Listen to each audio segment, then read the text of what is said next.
Hello everybody, I am here with Eric Steele of Pitstop, and this is another one of our films here at the festival. Eric, welcome. Thank you so much for being here. So, tell us about producing Pitstop. What was it like when you first got started? Some of those originating, elements that got everything kicked off. Sure. So I think it's an interesting story because there's so many Dallas ties to the film. Yeah. And of course, Yin, who's the writer-director, lived in Dallas for a number of years. He just recently moved. I think he moved to Austin about a year and a half ago. So at the time this was being made, he was still living in Dallas.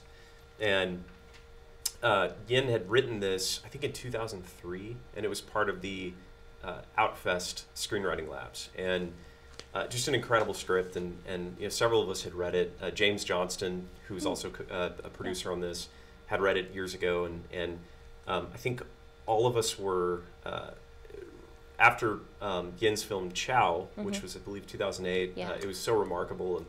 And if you know Yin and if you've worked with him, he is such a brilliant director, writer, visual artist, graphic designer. He just has this very unique style. And so we all were pushing him to get this film made. And the challenge was, finding money for it. It was fundraising, as is often the case.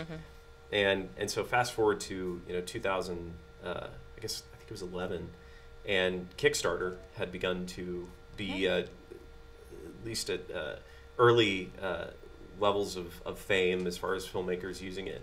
And I'm one of the owners of the Texas Theater, along with Brock Epstein and Adam Donaghy and Jason Reimer. And we had this idea that I brought to Yin. I said, well, let's do a launch. Let's do a Kickstarter launch at the Texas Theater for Pitstop. And we hired a bunch of local Dallas actors and had a big party. Philip Archer, who is, I think he's introing the film tonight. He was there. Kelly Kitchens was there. We had just a big community of Dallas friends and collaborators there to support it. We launched the film that night as a Kickstarter. We raised, I think, $10,000 that night. Wow. Weeks later, Yin received the TFPF grant from the Austin Film Society. And then they just kept rolling from there. And we looked up one day, and we had effectively funded the whole film with crowdfunding and the Villicek, the Vilcek Foundation, who were very generous. And we were off and running, and we were able to lock the cast and get the production set up, and it took a village. That's why it's kind of a cool story, because it took Dallas as a community supporting Yin, who was an artist that everyone really believed in, to make the thing become a reality.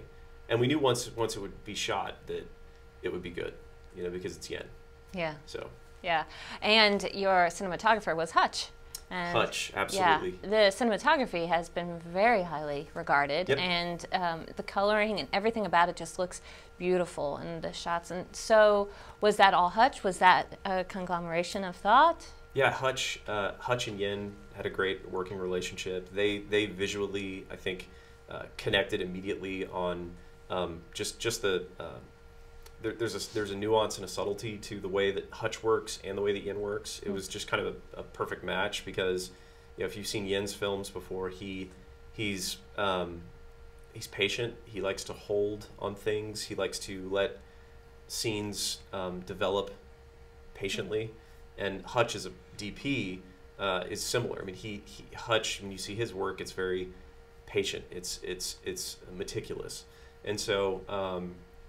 It was a great match, and I mean, they collaborated, and I think the film looks beautiful, and credit to Hutch, and Yin for that. So. Of course. What did you all shoot it on?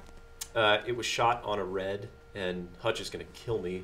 I can't remember if it's a red epic, or red. I want to say it was a red epic. Yeah. Gotcha. So how long did it take you to shoot it? It was shot in 3.5 weeks. Oh wow. So quick shoot in and around Austin and some small towns thereof, and fast shoot. Took a nimble crew and a crew that had worked together, and Jonathan Duffy and Kelly Williams were really on the ground there as producers, making sure that process went smoothly. And so abnormally quick shoot, Yeah. you know. Well, in closing, what is the thing that you're most proud of about this film? You know, it's a great question.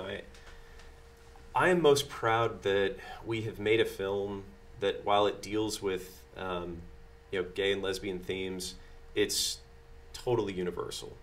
And I think it's groundbreaking in the sense that we have told a story that the fact that the characters are gay is secondary to the real theme of the film, which is loneliness and what it means to find love. And I think it's groundbreaking because I think films in this genre, the first focus of the film is the character's sexuality, and here it's the individuals looking for a connection, and they happen to be gay, and some of them aren't gay, and I think it's because of that we've taken some leaps, you know, as filmmakers and I think as an audience looking at films like this. It's a really good film, and I'm very proud to have been a part in helping Yin realize it. So. Wonderful. Well, Yeah. that's awesome. Well, thank you so much for being here today. And everybody, that's for Pitstop. Go see the film. Thank you.